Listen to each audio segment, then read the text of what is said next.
ನಮಸ್ಕಾರ ವೀಕ್ಷಕರೇ. ಕರ್ನಾಟಕ ರಾಜಕೀಯದಲ್ಲಿ ದೊಡ್ಡ ಟ್ವಿಸ್ಟ್ ಒಂದು ಸಿಗ್ತಾ ಇದೆ. ಸದ್ಯದಲ್ಲೇ ಮಾಜಿ ಸಿಎಂ ಕುಮಾರಸ್ವಾಮಿ ಅರೆಸ್ಟ್ ಆಗ್ತಾರಾ ಅನ್ನೋ ಪ್ರಶ್ನೆಗಳು ಹುಟ್ಟುತ್ತಿವೆ. ಇಷ್ಟು ದಿನ ಸಿದ್ದರಾಮಯ್ಯ ಸಿಎಂ ಸ್ಥಾನದಿಂದ ಕೆಳಗಿಳಿತಾರೆ, ಆರೋಪ ಸಾಬೀತಾದರೆ ಜೈಲು ಸೇರೋ ಸಾಧ್ಯತೆಗಳು ದಟ್ಟವಾಗಿವೆ ಅನ್ನೋದು ಗೊತ್ತಿತ್ತು. ಆದ್ರೆ ಈಗ ಸಡನ್ ಆಗಿ HDK ಹೆಸರು ಕೇಳಿ ಬರ್ತಾ ಇದೆ. ಅಂದಹಾಗೆ ಈ ಮಾತನ್ನ ಹೇಳ್ತಾ ಇರೋದು ಸಿಎಂ ಸಿದ್ದರಾಮಯ್ಯ. ಅವಶ್ಯಕತೆ ಬಿದ್ದರೆ ಕುಮಾರಸ್ವಾಮಿಯನ್ನು ಮುಲಾಜಿಲ್ಲದೆ ಅರೆಸ್ಟ್ ಮಾಡ್ತೀವಿ ಅಂತ ಸ್ಟೇಟ್ಮೆಂಟ್ ಕೊಟ್ಟಿದ್ದಾರೆ. ಅದಕ್ಕೆ ಕಾರಣ ಅಕ್ರಮ ಗಣಿಗಾರಿಕೆ ಅಂತ ಸಿದ್ದರಾಮಯ್ಯ ಹೇಳ್ತಾ ಇದ್ದಾರೆ. ಈ ಮಾತನ್ನ ನಾನಾ ರೀತಿಯಲ್ಲಿ ವ್ಯಾಖ್ಯಾನಿಸಲಾಗ್ತಾ ಇದೆ. ತಮ್ಮ ಮೇಲಿರೋ ಆರೋಪ ಮರೆಮಾಚೋದಕ್ಕೆ ಬೇರೆ ಪಕ್ಷಗಳ ನಾಯಕರನ್ನ ಸಿದ್ದರಾಮಯ್ಯ ದೂರ್ತಿದ್ದಾರೆ ಅಂತಲೂ ಹೇಳಲಾಗ್ತಾ ಇದೆ. ಹಾಗಿದ್ರೆ HDK ಮೇಲಿರೋ ಆರೋಪಗಳು ಏನು? ಸಿದ್ದರಾಮಯ್ಯ ಈಗ ವಾರ್ನಿಂಗ್ ಕೊಡೋದಕ್ಕೆ ಅಸಲಿ ಕಾರಣ ಏನು? ಇವೆಲ್ಲವನ್ನ ಒನ್ ಬೈ ಒನ್ ವಿವರಿಸ್ತಾ ಹೋಗ್ತೀವಿ. ಈ ವಿಡಿಯೋವನ್ನ ತಪ್ಪದೆ ಕೊನೆ ತನಕ ನೋಡಿ. ಅದಕ್ಕೂ ಮುನ್ನ ಮೀಡಿಯಾ ಮಾನ್ಸ್ಟರ್ ಚಾನೆಲ್ ಅನ್ನ ತಪ್ಪದೆ ಸಬ್ಸ್ಕ್ರೈಬ್ ಮಾಡಿ. ಹೌದು, ಮುಡಾ ಕೇಸ್ನಲ್ಲಿ ಸಿಕ್ಕಿಬಿದ್ದಿರೋ ಬೇಸರಕ್ಕೆ ರಾಜ್ಯಪಾಲರ ವಿರುದ್ಧ ರೊಚ್ಚಿಗೆದ್ದಿರೋ ಸಿದ್ದರಾಮಯ್ಯ ಹಾಗೂ ಬಣ ಕೇಸ್ನಿಂದ ಬಚಾವಾಗೋದಕ್ಕೆ ಇನ್ನಿಲ್ಲದ ಸಾಹಸಗಳನ್ನ ಮಾಡ್ತಾ ಇದೆ. ಈ ಹೊತ್ತಲ್ಲಿ ಸಿದ್ದರಾಮಯ್ಯ ಮಾಜಿ ಸಿಎಂ HDKಗೆ ಟಾಂಗ್ ಕೊಡ್ತಾ ಇದ್ದಾರೆ. ಮುಖ್ಯಮಂತ್ರಿ ಕುಮಾರಸ್ವಾಮಿ ಅವರನ್ನ ಬಂಧಿಸುವ ಅಗತ್ಯ ಬಿದ್ದರೆ ಮುಲಾಜಿಲ್ಲದೆ ಬಂಧಿಸ್ತೀವಿ, ಆದ್ರೆ ಈಗ ಇನ್ನೂ ಬಂಧಿಸುವ ಸನ್ನಿವೇಶ ಬಂದಿಲ್ಲ ಅಂತ ಹೇಳಿದ್ದಾರೆ. ಹಾಗಿದ್ರೆ ಯಾವ ಕಾರಣಕ್ಕೆ ಬಂಧಿಸ್ತಾರೆ ಅನ್ನೋದನ್ನು ಅವರೇ ಹೇಳ್ತಾ ಹೋಗ್ತಾರೆ. ಕುಮಾರಸ್ವಾಮಿ ಈಗಾಗಲೇ ಹೆದರಿದ್ದಾರೆ. ಅಕ್ರಮ ಗಣಿಗಾರಿಕೆ ಪ್ರಕರಣಕ್ಕೆ ಸಂಬಂಧಪಟ್ಟಂತೆ ರಾಜ್ಯಪಾಲರು ತನಿಖೆಗೆ ಅನುಮತಿ ನೀಡಬಹುದು ಅನ್ನೋ ಭಯ ಅವರನ್ನ ಕಾಡ್ತಾ ಇದೆ. ಅವರ ವಿರುದ್ಧ ಲೋಕಾಯುಕ್ತ SIT ಅವರು ತನಿಖಾ ವರದಿ ನೀಡಿ ಅನುಮತಿ ಕೋರಿದ್ದಾಗಿಯೂ ರಾಜ್ಯಪಾಲರಿಂದ ಯಾವುದೇ ಕ್ರಮ ಜರುಗದ ಕಾರಣ SIT ಮತ್ತೊಮ್ಮೆ ಅರ್ಜಿ ಸಲ್ಲಿಸಿದೆ ಅಂತ ಹೇಳಿದ್ರು.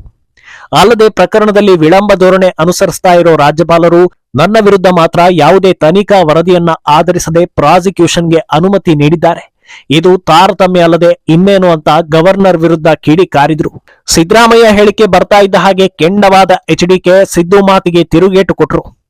ನನ್ನನ್ನ ಬಂಧಿಸಲು 100 ಸಿದ್ದರಾಮಯ್ಯ ಹುಟ್ಟಿ ಬರಬೇಕು ಅಂತ ಸವಾಲ್ ಹಾಕಿದ್ರು. ಹಾಗೆ ಮುಂದುವರೆದು ಜಂತಕಲ್ ಮೈನಿಂಗ್ ಆರೋಪ ಸಂಬಂಧ ಇನ್ನಷ್ಟು ಮಾಹಿತಿಗಳನ್ನ ಬಿಚ್ಚಿಡ್ತಾ ಹೋದ್ರು. ತಮ್ಮ ವಿರುದ್ಧ ಪ್ರಾಸಿಕ್ಯೂಷನ್ಗೆ ಅನುಮತಿ ಕೋರಿ ಕರ್ನಾಟಕ ಲೋಕಾಯುಕ್ತದಲ್ಲಿ ನಡೀತಾ ಇರೋ ಬೆಳವಣಿಗೆಗೆ ನಾನು ಹೆದರೋದಿಲ್ಲ. ತಮ್ಮ ವಿರುದ್ಧದ ತನಿಖೆ ಪೂರ್ಣಗೊಂಡಿದ್ರೆ ಲೋಕಾಯುಕ್ತ ವಿಶೇಷ ತನಿಖಾ ತಂಡ ವರದಿಯನ್ನ ಸುಪ್ರೀಂ ಕೋರ್ಟ್ಗೆ ಯಾಕೆ ಸಲ್ಲಿಸಲಿಲ್ಲ ಅಂತ ಪ್ರಶ್ನಿಸಿದ್ರು. ನನ್ನ ವಿರುದ್ಧ ರಾಜ್ಯಪಾಲರು ಪ್ರಾಸಿಕ್ಯೂಷನ್ಗೆ ಅನುಮೋದನೆ ಕೋರಿದ್ದಾರೆ. 2023 ನವೆಂಬರ್ನಲ್ಲಿ ಅನುಮತಿ ಕೇಳಿದ್ದು ಸುಮಾರು 10 ತಿಂಗಳಾಗಿದೆ. ಆದ್ರೆ ನಿನ್ನೆ ಬೆಳಗ್ಗೆಯಿಂದ ಸಂಜೆವರೆಗೂ ಕುಮಾರಸ್ವಾಮಿಗೆ ಮತ್ತೆ ಗಣಿ ಸಂಕಷ್ಟ ಶುರುವಾಗಿದೆ ಅಂತ ವರದಿಗಳು ಬರ್ತಾ ಇವೆ. 2023 ಜುಲೈನಲ್ಲಿ ಕಾಂಗ್ರೆಸ್ ಅಧಿಕಾರಕ್ಕೆ ಬಂದಾಗಲೇ ವರ್ಗಾವಣೆ ದಂಧೆಗೆ ಮುಂದಾದ್ರು. ಅದರ ಬಗ್ಗೆ ನಾನು ವಾಗ್ದಾಳಿ ನಡೆಸಿದ್ದೆ. ಇದು ಸರ್ಕಾರಕ್ಕೆ ಮುಜುಗರವನ್ನ ತಂದಿತ್ತು. ಆಗ ಕುಮಾರಸ್ವಾಮಿ ಹಿಟ್ ಅಂಡ್ ರನ್ ಅಂತೆಲ್ಲ ಹೇಳಿದ್ರು ಅಂತ ಟೀಕೆ ಮಾಡಿದ್ರು. ಇನ್ನು ಈ ಸಂಬಂಧ ಹಿರಿಯ IPS ಅಧಿಕಾರಿ UV ಸಿಂಗ್ ಅವರು ಸಿದ್ಧಪಡಿಸಿರೋ ಲೋಕಾಯುಕ್ತ ವರದಿಯಲ್ಲಿ 3 ಮುಖ್ಯಮಂತ್ರಿಗಳ ಹೆಸರಿದೆ. ಮಾಜಿ ಸಿಎಂ SM ಕೃಷ್ಣ, ದಿವಂಗತ ಮಾಜಿ ಸಿಎಂ ಧರಮ್ ಸಿಂಗ್ ಮತ್ತು ನನ್ನ ಹೆಸರನ್ನ ಉಲ್ಲೇಖಿಸಲಾಗಿತ್ತು. ಆ ವರದಿಯಲ್ಲಿ ಅಂದಿನ ಸಿಎಂ ಪ್ರಕರಣದಲ್ಲಿ ಮಿಸ್ಕಂಡಕ್ಟ್ ರಿಪೋರ್ಟ್ ಇತ್ತು. ಅವರ ಮೇಲೆ ಯಾವ ರೀತಿಯ ಆಕ್ಷನ್ ಆಗಬೇಕು ಅಂತ ಒತ್ತಾಯ ಮಾಡಲ್ಲ ಅಂತ ಲೋಕಾಯುಕ್ತ ವರದಿ ನೀಡಿದ್ರು ಅಂತ ಹೇಳಿದ್ರು. 2008ರಲ್ಲಿ ನಾನು ಸಿಎಂ ಆಗಿದ್ದಾಗ ಪ್ರಕರಣದಲ್ಲಿ ಕಾಂಗ್ರೆಸ್ ನನ್ನನ್ನ ಸಿಲುಕಿಸೋದಕ್ಕೆ ಯತ್ನಿಸಿತ್ತು. ಗಣಿ ಕಂಪನಿಗಳ ಮಾಲೀಕರಿಂದ 150 ಕೋಟಿ ರೂಪಾಯಿ ವಸೂಲಿ ಮಾಡಿದ್ದೇನೆ ಅಂತ ಶಾಸಕರೊಬ್ಬರು ಆರೋಪ ಮಾಡಿದ್ರು. ಆರೋಪದ ವಿರುದ್ಧ ಏಕಾಂಗಿಯಾಗಿ ಹೋರಾಟ ನಡೆಸಿದ್ದು ಚರ್ಚೆಗೆ ಕಾರಣವಾಗಿತ್ತು ಅಂತ ಕುಮಾರಸ್ವಾಮಿ ಹೇಳಿದ್ರು. ಪ್ರಕರಣದಲ್ಲಿ ವಿರೋಧ ಪಕ್ಷದ ನಾಯಕರು ಸೇರಿದಂತೆ ನ್ಯಾಯಾಂಗ ತನಿಖೆ ಕೋರಿ ಯಾರೂ ಅರ್ಜಿ ಸಲ್ಲಿಸಿರಲಿಲ್ಲ. ಆದರೆ ನಂತರ ನಾನು ಈ ಬಗ್ಗೆ ಲೋಕಾಯುಕ್ತ ತನಿಖೆಗೆ ಆದೇಶಿಸಿದ್ದೆ ಅಂತ ಸಿದ್ದರಾಮಯ್ಯಗೆ ಟಾಂಗ್ ಕೊಟ್ರು. ಅಂದಹಾಗೆ HDK ಆರೋಪಗಳು ಇಷ್ಟಕ್ಕೆ ಮುಗಿಯೋದಿಲ್ಲ. ಲೋಕಾಯುಕ್ತದಲ್ಲಿ ಸಿಎಂ ಸಿದ್ದರಾಮಯ್ಯ ವಿರುದ್ಧ 61ಕ್ಕೂ ಹೆಚ್ಚು ಪ್ರಕರಣಗಳಿರೋ ಬಗ್ಗೆ ಮಾಹಿತಿಯನ್ನ ಸಂಗ್ರಹಿಸಿದ್ದೇನೆ. 50 ಪ್ರಕರಣಗಳಲ್ಲಿ ತನಿಖೆ ಆರಂಭವಾಗಬೇಕಿದೆ. ಸಿಎಂ ಸಿದ್ದರಾಮಯ್ಯ ತಮ್ಮ ರಾಜಕೀಯ ಜೀವನ ತೆರೆದ ಪುಸ್ತಕ, ನಾನು ಕಪ್ಪು ಚುಕ್ಕೆ ಇಲ್ಲದ ನಾಯಕ, ಹಿಂದುಳಿದ ನಾಯಕ ಅಂತ ಹೇಳ್ಕೊಳ್ತಾರೆ. ಆದ್ರೆ ಲೋಕಾಯುಕ್ತವನ್ನ ಇವರು ಏನ್ ಮಾಡಿದ್ರು ಅಂತ ಪ್ರಶ್ನೆ ಮಾಡಿದ್ರು. ಏನು SIT ಅಧಿಕಾರಿಗಳು 2017ರಲ್ಲಿ ನನಗೆ ನೋಟಿಸ್ ಕೊಟ್ಟಿದ್ರು. ನಾನು ಬಯಸಿದ್ರೆ 2018ರಲ್ಲಿ ಪ್ರಕರಣವನ್ನ ಮುಕ್ತಾಯಗೊಳಿಸಬಹುದಿತ್ತು. ನಾನು ನ್ಯಾಯಾಲಯದಿಂದ ಜಾಮೀನು ಪಡೆದು ತನಿಖೆಯನ್ನ ಎದುರಿಸಿದ್ದೇನೆ. 3ರಲ್ಲಿ ತನಿಖೆ ಪೂರ್ಣಗೊಳಿಸಲು ಸುಪ್ರೀಂ ಕೋರ್ಟ್ ನಿರ್ದೇಶನ ನೀಡಿತ್ತು. SIT ಅಧಿಕಾರಿಗಳು 2018ರಲ್ಲಿ ತಮ್ಮ ವರದಿಯನ್ನ ಸಲ್ಲಿಸಿದ್ರು. ಇದೆಲ್ಲದರ ನಡುವೆಯೂ ನಾವು ಕಾಂಗ್ರೆಸ್ ಜೊತೆಗೆ ಸಮ್ಮಿಶ್ರ ಸರ್ಕಾರವನ್ನ ರಚಿಸಿದ್ವಿ ಅಂತ ಹೇಳಿದ್ರು. ಅಲ್ಲದೆ ಸಾಯಿ ವೆಂಕಟೇಶ್ವರ ಮಿನರಲ್ಸ್ಗೆ ಸಂಬಂಧಿಸಿದ ಎಲ್ಲಾ ದಾಖಲೆಗಳು ನನ್ನ ಬಳಿ ಇದೆ. ನನ್ನ ಸಹಿಯ ಮೇರೆಗೆ ತನಿಖೆ ನಡೆಸಲಾಗ್ತಾ ಇದೆ. ಕಂಪನಿ ನ್ಯಾಯಾಲಯದ ದಾರಿ ತಪ್ಪಿಸಿದೆ ಅಂತ ಆರೋಪಿಸಿದ್ರು. ಅಂದ್ಹಾಗೆ ಎಲ್ಲರ ಅಚ್ಚರಿಗೆ ಕಾರಣ ಆಗ್ತಾ ಇರೋ ವಿಚಾರ ಏನಂದ್ರೆ, ತಮ್ಮ ಮೇಲೆ ಮುಡಾ ತೂಗುಗತ್ತಿ ತೂಗಾಡ್ತಾ ಇರೋ ಹೊತ್ತಲ್ಲಿ ಸಿದ್ದರಾಮಯ್ಯ ಈ ಮಾತನ್ನ ಯಾಕೆ ಹೇಳ್ತಾ ಇದ್ದಾರೆ ಅನ್ನೋದು. ಅಂದ್ಹಾಗೆ HDK ಟಾರ್ಗೆಟ್ ಆಗೋದಕ್ಕೆ ಕಾರಣವೇ ಸಿದ್ದು ವಿರುದ್ಧ ದೊಡ್ಡ ಮಟ್ಟದಲ್ಲಿ ದನಿ ಏರಿಸಿದ್ದು. ವಿಪಕ್ಷ ಸ್ಥಾನದಲ್ಲಿ ಬಿಜೆಪಿ ಇದ್ರೂ ಅವರಿಂದ ಏನೂ ಪ್ರಯೋಜನ ಆಗಿರ್ಲಿಲ್ಲ. ದೊಡ್ಡ ದೊಡ್ಡ ಹಗರಣ ಆದ್ರೂ ಮೈ ಮರೆತು ಕೂತಿದ್ರು. ದೆಹಲಿಯ ಹೈಕಮಾಂಡ್ ಬೆನ್ನಿಗೆ ಗುದ್ದಿದ ಮೇಲೆ ಒಬ್ಬೊಬ್ಬರೇ ಹೋರಾಟ ಹಾರಾಟ ಅಂತ ಮುಂದೆ ಬಂದ್ರು ಅಂತ ಜನ ಮಾತಾಡ್ಕೊಳ್ತಾರೆ.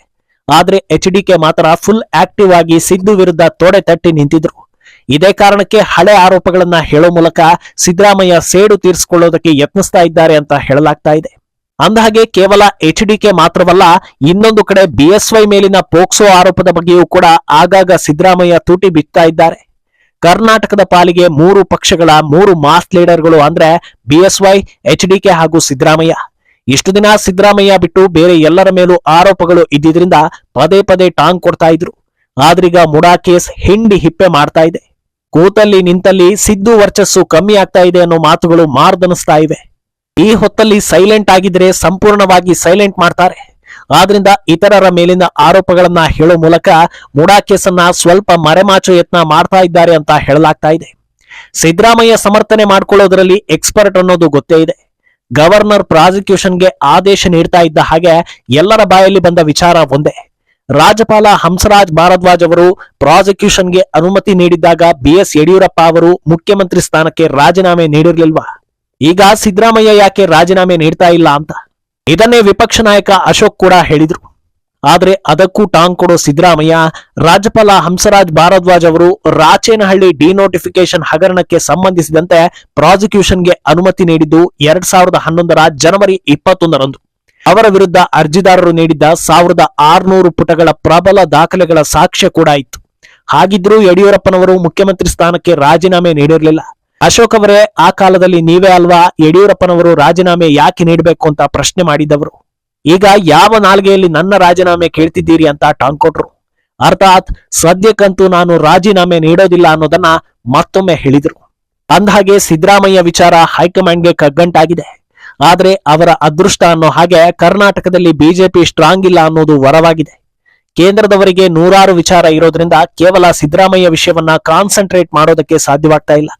ಆದ್ರೆ ಈಗ ಪ್ರಾಸಿಕ್ಯೂಷನ್ಗೆ ಹೋಗಿರೋದ್ರಿಂದ ಸಿದ್ದರಾಮಯ್ಯಗೆ ಬೆಂಬಲ ಸೂಚಿಸೋದು ಅನಿವಾರ್ಯ ಆಗಿದೆ. ಆದ್ರಿಂದಲೇ ತೆಲಂಗಾಣ ಸಿಎಂ ಸೇರಿದಂತೆ ಹಲವರು ಅಕ್ರಮ ಆರೋಪ ಹೊತ್ತವರ ಪರವಾಗಿ ಪ್ರತಿಭಟನೆ ಮಾಡಿ ಒಗ್ಗಟ್ಟು ತೋರಿಸುವುದಕ್ಕೆ ಮನಸ್ಸು ಮಾಡ್ತಾ ಇದ್ದಾರೆ. ಆದ್ರೆ ಇದೆಲ್ಲದರಿಂದ DKಗೆ ಹಿನ್ನಡೆ ಆಗ್ತಾ ಇದೆ ಅಂತಲೂ ಹೇಳಲಾಗ್ತಾ ಇದೆ. ಸಿದ್ದರಾಮಯ್ಯ ಹಣಿಯೋದಕ್ಕೆ ಎಷ್ಟೇ ಪ್ರಯತ್ನಿಸಿದ್ರೂ ಬಾಹ್ಯವಾಗಿ ಬೆಂಬಲವನ್ನ ಸೂಚಿಸಲೇಬೇಕು. ಇಲ್ಲದಿದ್ರೆ ತಪ್ಪು ಸಂದೇಶ ರವಾನೆಯಾಗುತ್ತೆ. ಆದ್ರಿಂದ ಹೊರಗಿಂದ ದೊಡ್ಡ ಮಟ್ಟದಲ್ಲೇ ಬೆಂಬಲ ತೋರಿಸ್ತಾ ಇದ್ರು ಆಂತರಿಕ ಹೊಡೆತಗಳು ಎಫೆಕ್ಟ್ ಕೊಡ್ತಾ ಇಲ್ಲ ಅನ್ನೋದು ಮತ್ತೆ ಮತ್ತೆ ಸಾಬೀತಾಗ್ತಾ ಇದೆ. ಒಟ್ನಲ್ಲಿ ಇಷ್ಟು ದಿನ ಸಿದ್ದರಾಮಯ್ಯಗೆ ಅಪಾಯ ಅನ್ನೋ ಮಾತು ಮಾತ್ರ ಚಾಲ್ತಿಯಲ್ಲಿತ್ತು. ಈಗ HDK ಹೆಸರು ಬಂದಿದೆ. ಇದು ಹೆದರಿಸೋ ತಂತ್ರ ಅನ್ನೋದು ಮೇಲ್ನೋಟಕ್ಕೆ ಕ್ಲಿಯರ್ ಕಟ್ ಆಗಿದೆ. ಅಂತಿಮವಾಗಿ HDK ಹೇಗೆ ಡಿಫೆಂಡ್ ಮಾಡ್ಕೊಳ್ತಾರೆ, ಸಿದ್ದು ಕತೆ ಏನಾಗುತ್ತೆ, ಇದೆಲ್ಲವನ್ನ ಕಾದು ನೋಡ್ಬೇಕು. ಈ ಬಗ್ಗೆ ನಿಮ್ಮ ಅಭಿಪ್ರಾಯವನ್ನ ತಪ್ಪದೆ ಕಾಮೆಂಟ್ ಮೂಲಕ ತಿಳಿಸಿ.